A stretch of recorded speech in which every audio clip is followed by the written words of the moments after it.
Les tensions entre ethnies n'en finissent pas de ravager l'Empire, tandis que le général barbare Ricimer essaie par tous les moyens d'accéder au trône. Dévoré d'ambition, il élimine tous les gêneurs, y compris ses propres amis. La mainmise de Rome sur ce qui fut l'Empire occidental est balayée par les assauts de chefs militaires ou de rois barbares. Un chef romain s'extrait de ce chaos, déterminé à restituer à l'Empire un peu de sa gloire passée. Il en est empêché par un féroce guerrier barbare, et leurs épées qui s'entrechoquent annoncent la fin de l'Empire romain.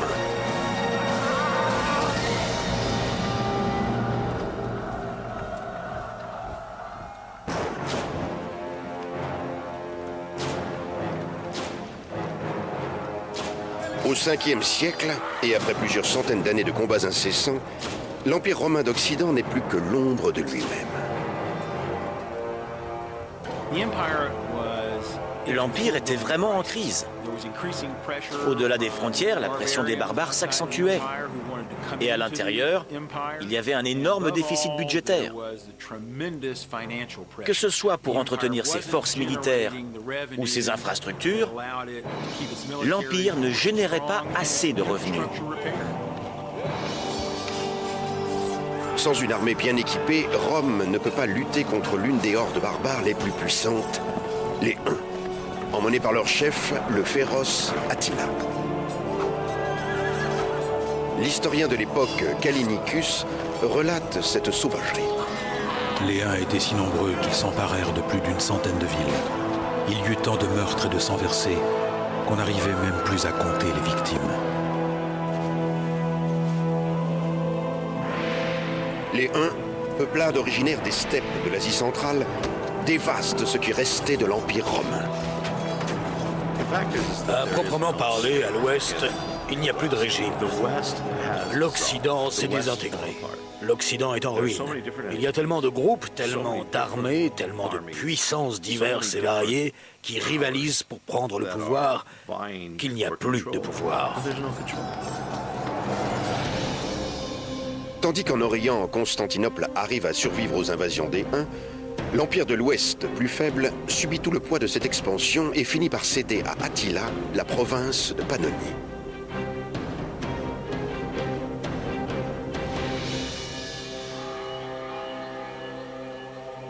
Au cœur même de ces anciens territoires, Rome doit maintenant obéir aux nouveaux chefs barbares, les Huns.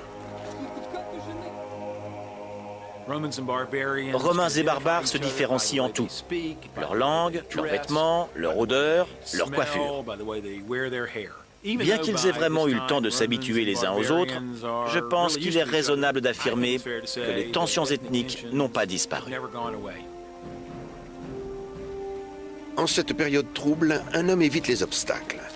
Il est romain, mais il arrive à profiter du nouveau régime imposé par Attila. Il s'appelle Flavius Oreste. Romain d'origine, Oreste a grandi dans un territoire dominé par les Huns. Il accède même à un poste assez élevé à la cour d'Attila. Bien que l'Empire soit en train de se désagréger, c'est pourtant l'héritage romain d'Oreste et des autres Pannoniens qui les rendent précieux aux yeux d'Attila. Techniquement, ils sont romains, puisqu'ils parlent comme des Romains, marchent comme des Romains. Mais il faut également prendre en compte l'aspect culturel, social, tout un ensemble qui définit une nationalité et perdure des siècles durant. Oreste sait lire et écrire, ce qui en fait un être cultivé parmi les alliés barbares d'Attila. Il accède rapidement au poste de secrétaire à la cour du nouveau dirigeant. Grâce à ce poste, Oreste peut observer qu'Attila a un réel projet politique qui consiste à faire fusionner Romains et Huns, soit par le mariage, soit par des alliances politiques, afin de fonder un nouvel empire au nord.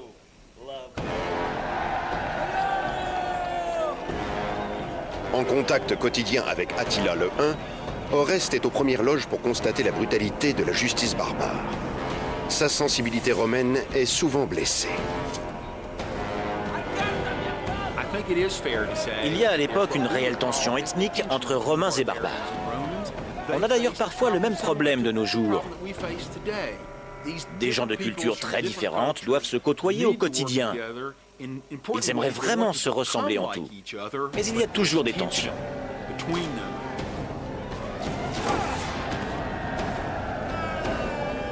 Bien qu'Oreste soit répugné par les sacrifices sanglants des barbares sur leurs ennemis, il aimerait accéder à de plus hautes fonctions.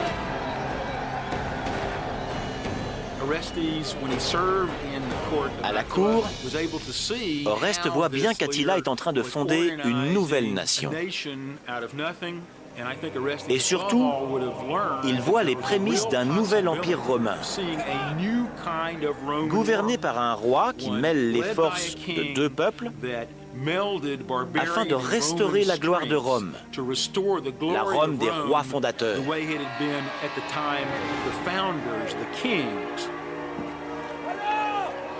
Si Oreste est sous la domination des barbares, il n'en reste pas moins un Romain, persuadé que lui et ses pairs sont des êtres supérieurs. Il espère toujours un retour au grand empire romain originel. En l'an 453 après Jésus-Christ, le règne d'Attila se termine brutalement, ce qui entraîne la chute de la puissante tribu des Huns et de leurs alliés barbares. En effet, lors de sa nuit de noces, sa fiancée le trouve mort des suites d'une hémorragie. Terrifiée à l'idée d'être accusée du meurtre, elle passe la nuit entière auprès de la dépouille. Jordanès, un historien du VIe siècle, raconte: Il n'est pas mort par blessure ou par le glaive, pas non plus par trahison, non. Il est mort heureux et sans souffrir. Mais la disparition des Huns ne suffit pas à sauver Rome. Le vide politique qui en résulte ouvre la brèche à d'autres tribus barbares, qui vont elles aussi envahir l'empire déclinant. Dans les années qui suivent, les villes romaines continuent à se délabrer. Le peuple a faim. Il y a des mendiants partout. Oreste lui-même n'est qu'un errant, et plus du tout un homme d'influence. Il poursuit sa destinée dans un pays qui est à l'agonie. Toute l'infrastructure s'est complètement désagrégée et parfois très vite. Enfin, cela varie d'une région à l'autre. Ici, c'est un aqueduc qui se délabre, là, c'est la qualité des poteries qui va être moins bonne. C'est une période d'agitation, les villes se transforment, c'est un changement général. L'époque est à la désespérance et les enfants ont faim. On ne connaît pas le détail des déplacements d'Oreste, mais le Romain de cœur qu'il est ne peut croire que tout est perdu pour l'Empire, que l'humanité et la civilisation qui le caractérise ne peuvent pas être restaurées. Il a bien l'intention de revenir un jour à Rome. En réalité, l'Empire romain s'est écroulé physiquement bien avant que cela n'atteigne le moral des gens. La plupart d'entre eux ne peuvent même pas croire que Rome puisse tomber. Rome existe puisqu'il y a un empereur. Rome existe puisque les murs qui l'entourent sont debout. Rome existe puisque l'on croit encore qu'elle existe, et avec elle, l'Empire. Au milieu du 5e siècle, et après des années d'attaques barbares, l'Empire se résout à signer un traité avec les Burgondes, une puissante tribu barbare. En échange d'un soutien militaire, Rome doit abandonner des terres de grande valeur. Originaires de Scandinavie, les Burgondes, comme beaucoup de tribus barbares germaniques, s'installent dans le sud de la Gaule. Ce sont ces territoires, à la frontière de l'Italie, qui seront abandonnés en premier. Petit à petit, on cède des terres, ici et là. On peut faire une comparaison avec le corps humain. Au cours d'une maladie, il est programmé pour que le cerveau et le cœur soient protégés à tout prix. Alors on va d'abord sacrifier un orteil, puis un doigt, un pied, une main. On procède de la même manière pour l'Empire. En retour, les Burgondes doivent fournir l'Empire en soldats mercenaires. Mais d'une manière générale, ce traité ne fait qu'aggraver la détresse de Rome. La terre est une source de revenus, peut-être même la principale.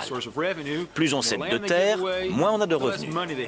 Et moins on a de revenus, plus on cède de terre pour s'assurer le soutien militaire des barbares avec une armée bien équipée.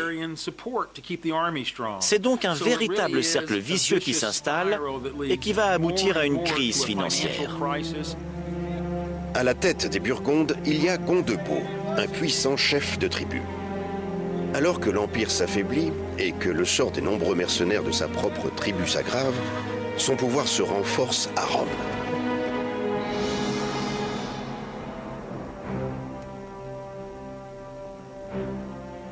Gondebaud est nommé chef des armées dans la capitale de l'Empire, mais son pouvoir va au-delà de ce statut. C'est lui qui choisit l'empereur de Rome, Glycerius. Gondebaud choisit Glycerius parce qu'il le croit honnête. Il est clair que Glycerius est sous les ordres de Gondebaud et qu'il doit avoir tout son soutien pour gouverner efficacement. Dans l'immense salle du trône, on compte plus de barbares que de Romains. À ce moment-là, l'armée romaine est en grande partie, pour ne pas dire entièrement, composée de barbares.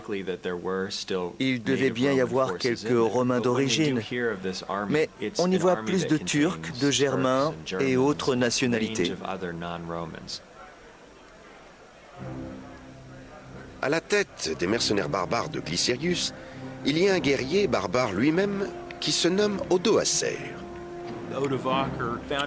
Odoacer fait partie de la garde impériale, proche du pouvoir central. C'est forcément ses compétences au sein de l'armée et ses talents de leader qui l'ont conduit jusque-là.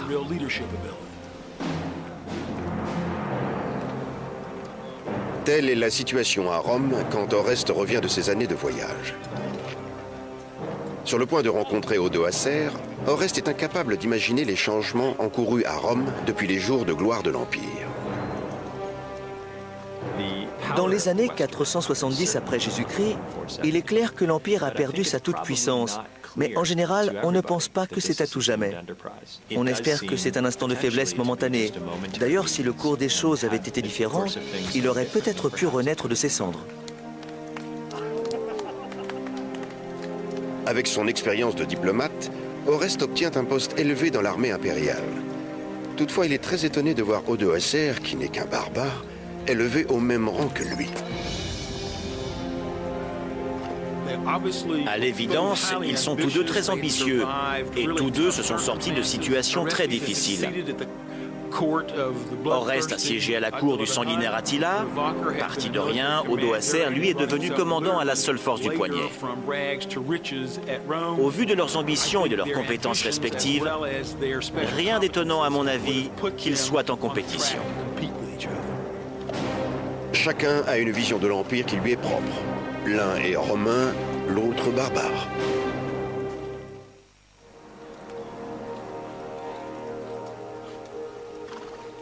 Rome a choisi d'incorporer les mercenaires barbares au sein même de l'armée, espérant ainsi pouvoir les contrôler. Au 5e siècle, ils conservent vraiment leur identité germanique.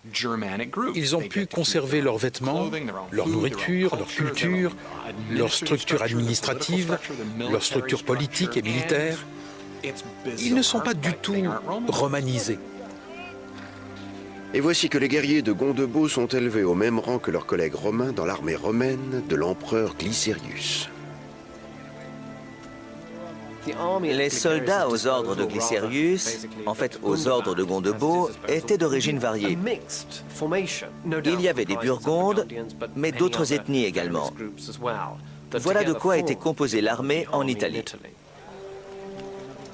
Il y a réellement des tensions dans l'armée entre barbares et romains. Puisqu'il s'agit de l'armée romaine, les Romains pensent que les postes de commandement doivent leur revenir. Pour eux, les barbares n'entrent pas dans cette compétition, justement, parce qu'ils ne sont que des barbares. L'heure n'est plus du tout à l'unité dans l'armée romaine. Les explosions de violence se multiplient et les différents camps s'affrontent. Même le général Oreste, autrefois reconnu pour ses talents de diplomate, se retrouve impuissant.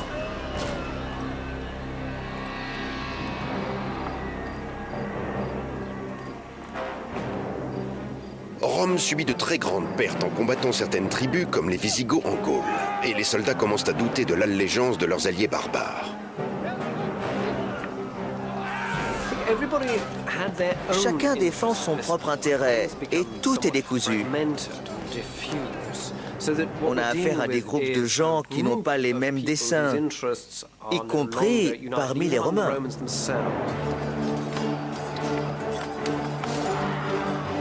Sur les champs de bataille, c'est le chaos. On ne se bat plus pour l'Empire, mais pour soi-même. Affaibli, l'Empire romain d'Occident n'arrive plus à réprimer les mises à sac de l'ennemi sur les côtes méditerranéennes. C'est alors que l'Empire oriental, basé à Constantinople, intervient enfin.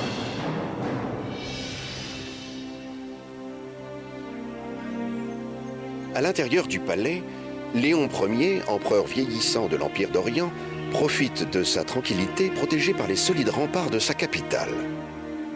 Ce qu'il faut voir, c'est qu'au milieu du 5e siècle, il n'y a pas un, mais deux empires romains, l'oriental et l'occidental, et que l'un est prospère et l'autre pas. Pour Léon, c'est Glycérius qui est responsable des défaites de Rome. Pour renforcer son pouvoir, Léon décide de nommer un nouvel empereur à l'ouest, Julius Népos. Pourquoi ce choix? Eh bien, d'une part, Népos occupe une bonne position à la cour et son mariage l'a lié à la famille de Léon. D'autre part, il est capable de mener à terme l'invasion de l'Italie.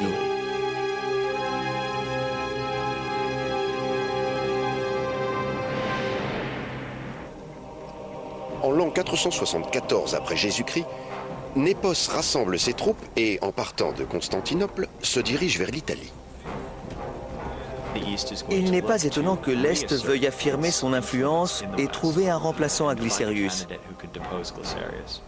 C'était prévisible. Népos, le nouvel empereur, doit faire ses preuves. Il n'a pas intérêt à échouer dans sa reconquête de l'Empire occidental qu'il doit reprendre aux barbares.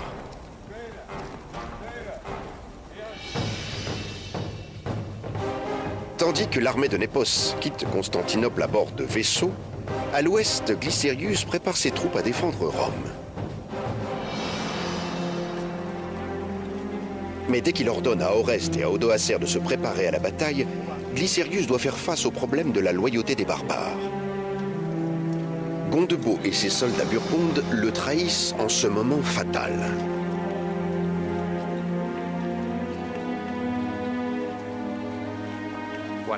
Gondebaud abandonne sa position et retourne chez lui, où il devient roi des Burgondes.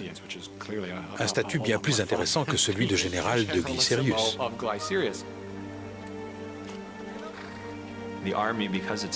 Cette armée, qui n'est pas romaine dans la mesure où ses soldats ne sont pas romains d'origine, n'a pas les mêmes désidérata qu'une armée de citoyens.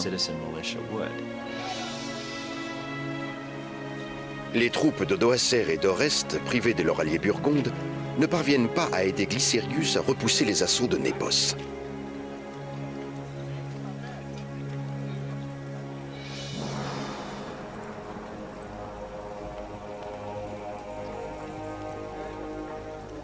Népos se rapproche de Rome, tandis que Glycérius et ses officiers vont à sa rencontre, non pour se battre, mais pour demander grâce.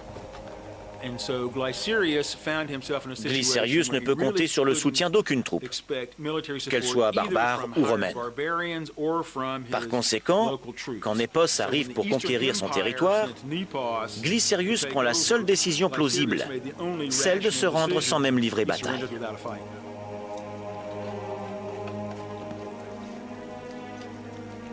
Népos, qui est arrivé en Italie dans le but d'éliminer Glycérius dans le sang, finit par l'épargner. Népos pense que son accession au trône aura un air de légitimité grâce au soutien de l'empereur Léon à l'est, tandis qu'à l'ouest, Glycérius lui laissera la place en reconnaissant qu'il est l'homme de la situation. Il ordonne que Glycérius soit nommé évêque et l'envoie en exil loin de Rome.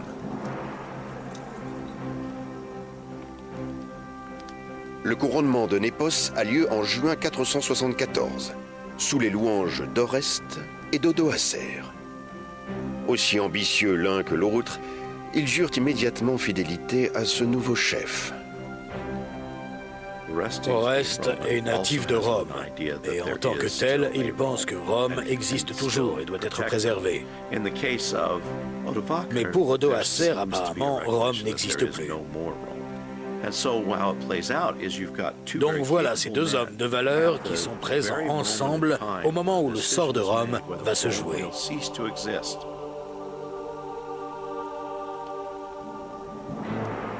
Népos élève Oreste le Romain et Odoacer le Barbare au rang les plus élevés de sa cour. Il donne aux deux hommes un pouvoir inégalé. En élevant Oreste et Odoacer au même moment, en leur donnant le même pouvoir ou au moins les mêmes honneurs, Népos semble préparer sa propre succession. Quoi qu'il en soit, il met en place deux hommes très volontaires et très compétents.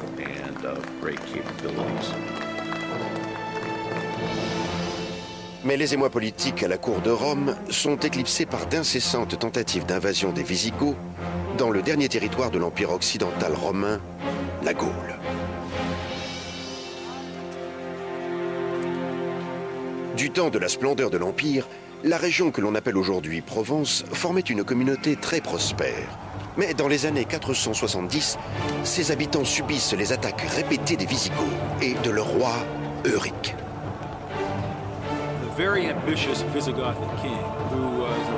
Le roi des Visigoths, ambitieux et expansionniste, décide d'attaquer ce territoire du sud de la France qui ne lui appartient pas encore.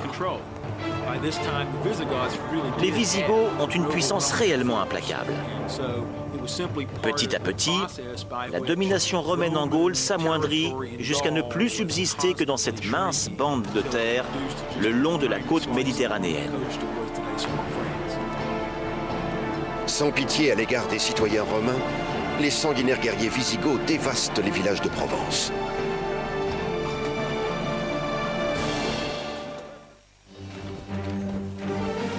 Les soldats de l'Empire ne sont pas suffisamment entraînés ni armés et font long feu face aux Visigoths. Les Goths semblent mieux organisés. Leur royaume a l'air solide. Ils sont capables de mobiliser plus de troupes et celles-ci se révèlent efficaces lors des combats. Ces combats sont très violents. Ce sont de monstrueux carnages. Il faut absolument faire quelque chose.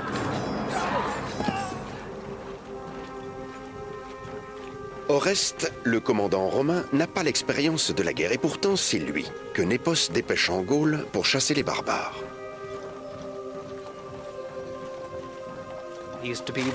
Oreste est censé devenir le nouveau commandant en chef de la Gaule. Mais est-ce vraiment un grand honneur? Est-ce que c'est une promotion de contrôler cette toute petite région gauloise? Certes, ça en a l'air, mais n'est-ce pas plutôt une manière de le mettre sur la touche?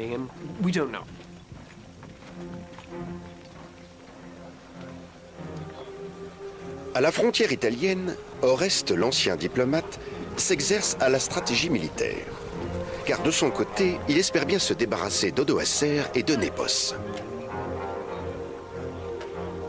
Il propose à ses soldats, barbares en majorité, de s'allier avec lui et contre leur nouvel empereur, Népos. En retour, il leur donnera un territoire substantiel en Italie. Nous savons que Oreste a trahi Népos. Il n'a pas obéi aux ordres de l'empereur et a tenté de s'emparer du pouvoir.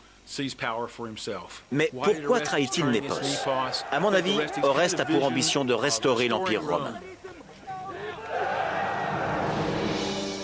Abandonnant la Gaule aux Visigoths, Oreste décide de mener son armée de l'Italie du Nord jusqu'à Rome. Apprenant cette menace d'invasion, Népos s'enfuit à Ravenne.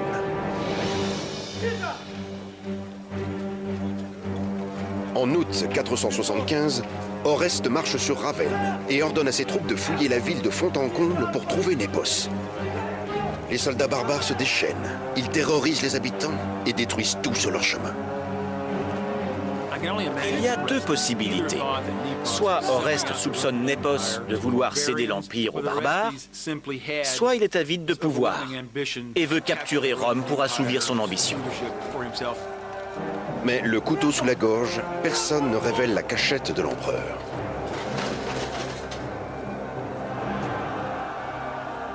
D'après Jordanès, l'historien du VIe siècle, Népos est obligé de s'échapper de la ville en secret.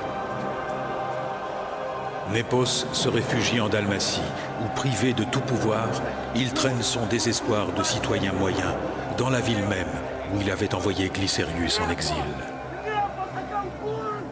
Tout à coup, Népos disparaît en exil. Un exil qui durera jusqu'en l'an 480, bien qu'il persiste à garder le titre d'empereur. Certains historiens l'ont en sympathie car il est le dernier empereur romain. Mais en réalité, il n'a plus ce statut depuis bien longtemps. Avec la fuite de Népos et l'armée à ses ordres, Oreste pense qu'il peut faire restaurer le calme dans un empire au bord de l'anarchie.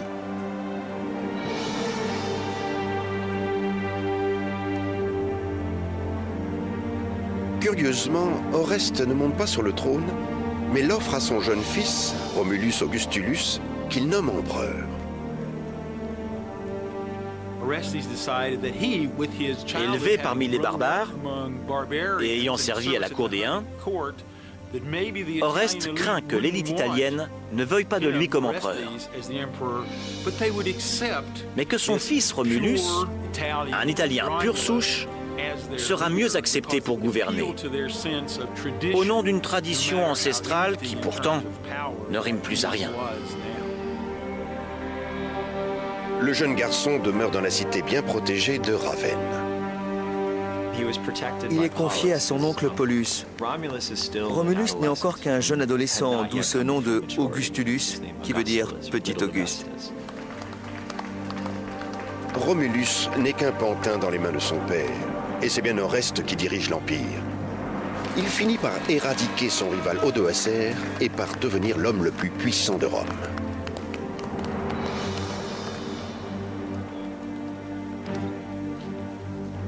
Tout à sa vanité, Oreste fait fi de sa promesse à ses troupes.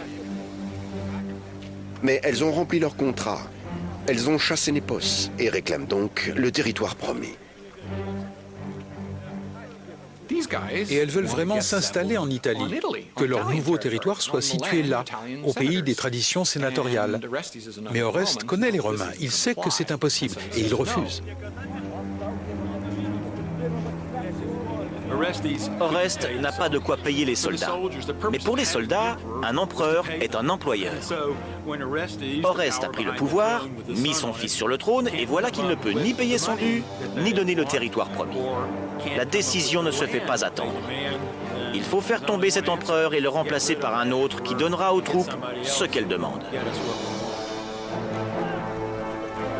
Protégé par ses gardes, Oreste arrive à s'enfuir, mais il sous-estime la puissance de cette armée barbare et sa soif de vengeance.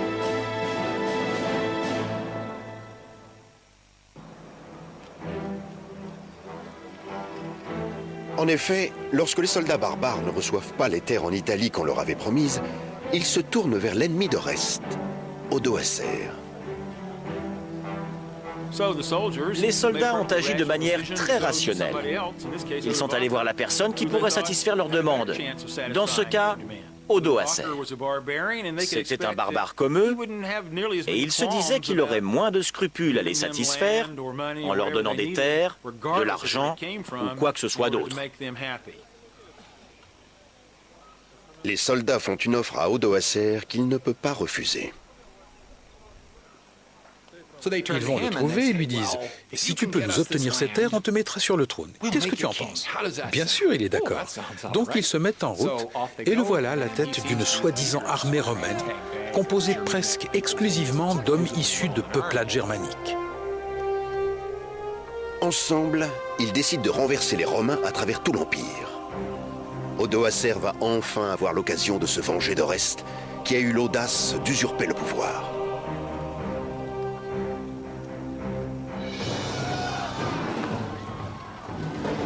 Ils lancent alors des raids sur toutes les villes d'Italie. Les textes que nous avons de cet épisode parlent de jours entiers de pillage, des riches à qui on vole tous les biens. Après avoir risqué leur vie pour un empire qui n'est même pas le leur, les soldats barbares sentent que le temps est venu pour Rome de payer dans le sang ce qu'ils refusaient de payer en argent ou en terre.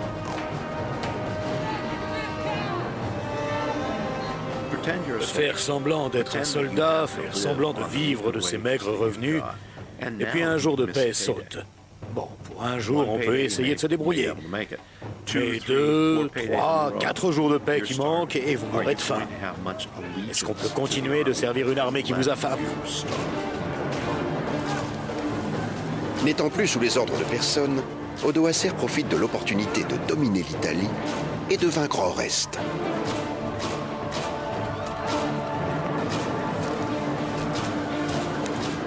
En 476, nous n'avons pas affaire à une guerre ouverte. Il n'y a pas de grandes batailles, pas de sièges. Il s'agit de soldats affamés qui essaient de survivre. Et pour ça, ils sont prêts à tout. Parce qu'ils sont entraînés à se battre, ils élimineront tous ceux qui se mettront en travers de leur route. C'est le temps des émeutes, des saccages, des pillages et des viols.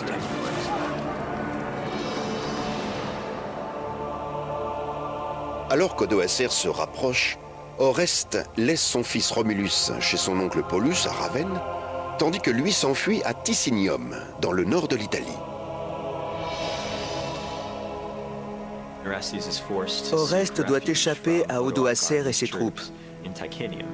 Il trouve refuge à Ticinium, qui s'appelle aujourd'hui Pavie. Un texte raconte que l'évêque de Pavie lui offre l'asile. Mais même la maison de Dieu ne peut pas le protéger des hordes barbares. Oreste est obligé de fuir, tandis qu'Odoacer et ses hommes mettent l'église à sac dans l'espoir de l'en déloger.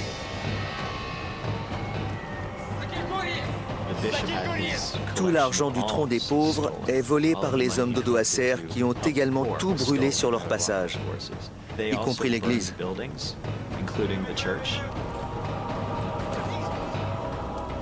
L'église part en fumée, en même temps que le rêve d'Oreste de voir un jour renaître l'Empire.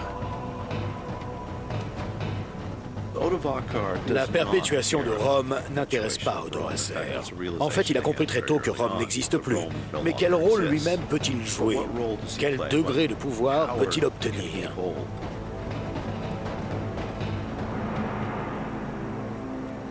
Oreste parvient à s'enfuir de Ticinium et espère trouver assez de temps pour se préparer à affronter Odoacer. Il y a peu, ils étaient encore des figures importantes à la cour de l'empereur, et désormais, ils luttent pour leur survie. Tous les deux étaient fiers de leur position. Mais aucun ne veut reconnaître le pouvoir de l'autre. Face à une telle situation, le conflit est la seule issue. Oreste et son armée atteignent Placentia, aujourd'hui Plaisance. C'est là que va avoir lieu l'affrontement.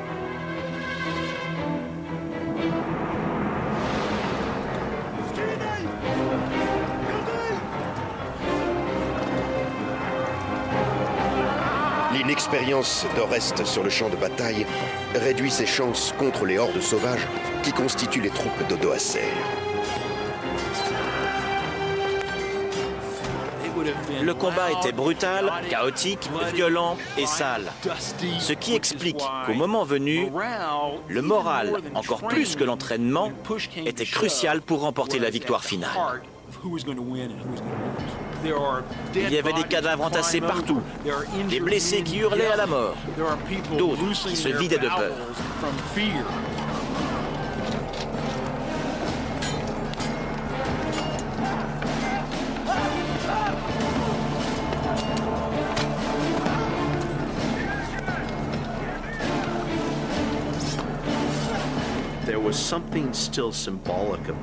Il demeurait une idée symbolique de l'Empire, et certains s'y raccrochaient et croyaient qu'ils pouvaient encore sauver un petit bout du pouvoir qu'ils exerçaient.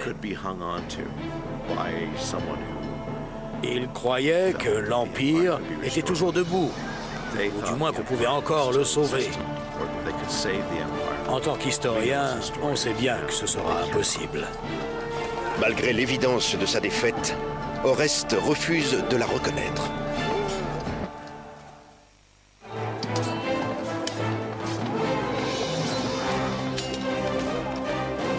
Odoacer et Oreste comptent parmi les individus les plus puissants de l'Occident. L'avenir de Rome dépend d'eux, et ils doivent tomber d'accord. Ils doivent trouver un compromis. S'ils n'y parviennent pas, le sang coulera. Et c'est ce qui s'est passé. C'est une lutte à mort. À l'image de l'Empire, le général romain succombe à la force brutale déployée par les barbares.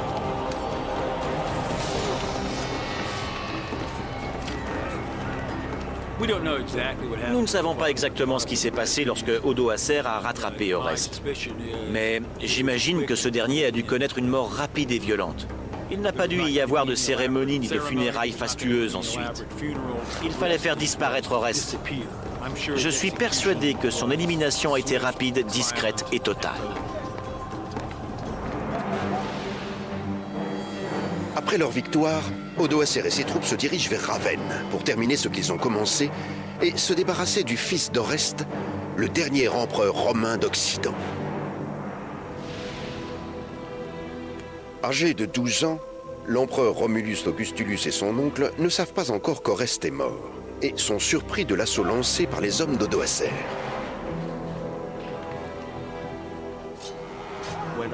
Lorsqu'Odoacer arrive à Ravenne, Romulus n'est pas vraiment en mesure de se défendre. Mais Paulus, qui est chargé de le protéger, fait de son mieux pour tenter de sauver son neveu. Mais les hommes d'Odoacer finissent par tuer Paulus et partent à la recherche du jeune empereur. Terrifié par l'assassinat de son oncle, le garçon tente de s'enfuir.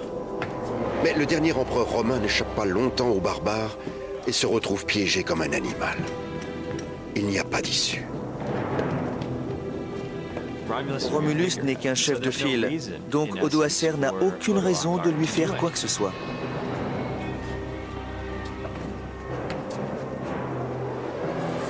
Le chef barbare sans pitié fait un choix étonnant en épargnant la vie du jeune garçon qu'il envoie ensuite en exil. Par cet acte, Odoacer exerce sa clémence et montre aux Romains qu'il peut se comporter en souverain digne de ce nom. Durant l'été de l'an 476, Odoacer devient le premier dirigeant barbare de l'Italie. Odoacer est roi. Il n'est pas roi d'Italie ni de l'Empire romain. Il n'est que le roi de ces hommes, le chef de cette petite bande hétéroclite qui constitue l'armée romaine à ce moment-là. Odoacer est donc roi et non empereur, puisque officiellement, environ 500 ans après sa naissance, en 27 avant Jésus-Christ, l'Empire n'existe plus.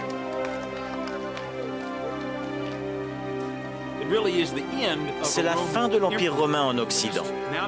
À partir de là, il n'y aura plus qu'un roi. Un empereur romain est toujours en place en Orient, mais l'Orient ne contrôle pas l'Occident. D'un point de vue politique, les changements sont radicaux. Les nouvelles de la chute de Rome parviennent vite aux oreilles de Zénon, le nouvel empereur en Orient. Les messagers apportent la nouvelle que l'Empire d'Orient redoute depuis des années. Ils portent un mot du jeune empereur défait.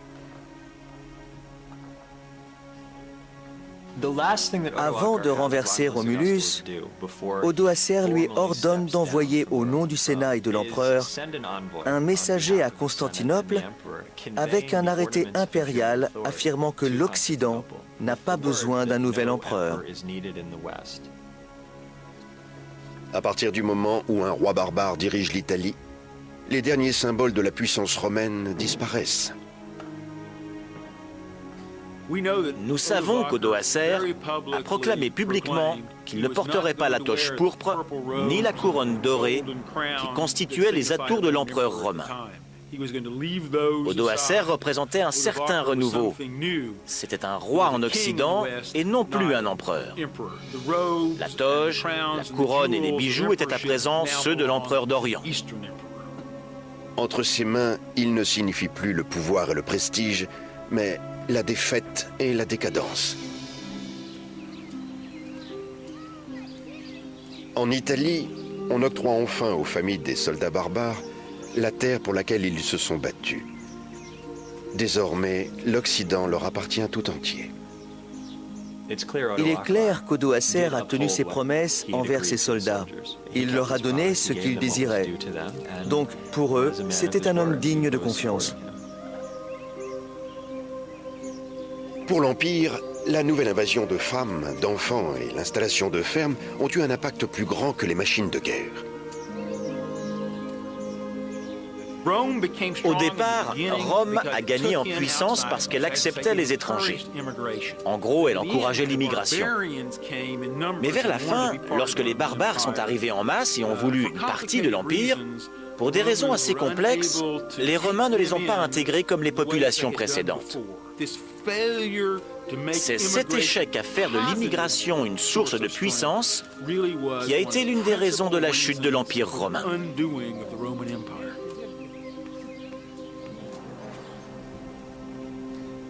Malgré cela, les formidables connaissances nées de la civilisation romaine ont pu être sauvegardées grâce au travail effectué dans des lieux un peu à l'écart, comme les monastères ou les bibliothèques. L'idée de Rome a survécu parce que dans ces enclaves, on mettait l'accent sur l'apprentissage, l'éducation et les livres, sur ce qu'était Rome, les classiques de sa littérature et sa culture. Tout cela était considéré comme le fondement d'une vie civilisée.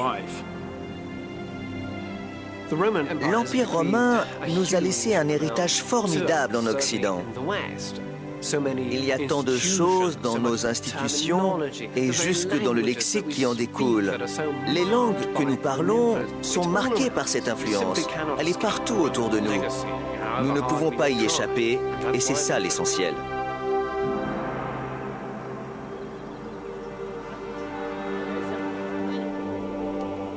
De la démocratie à l'Empire et à la chute de celui-ci, Rome a façonné le monde occidental tel que nous le connaissons.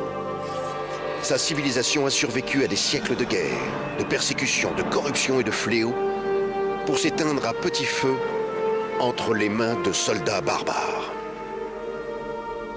Il y a un certain romantisme autour de la chute de l'Empire et autour de l'Empire tout court.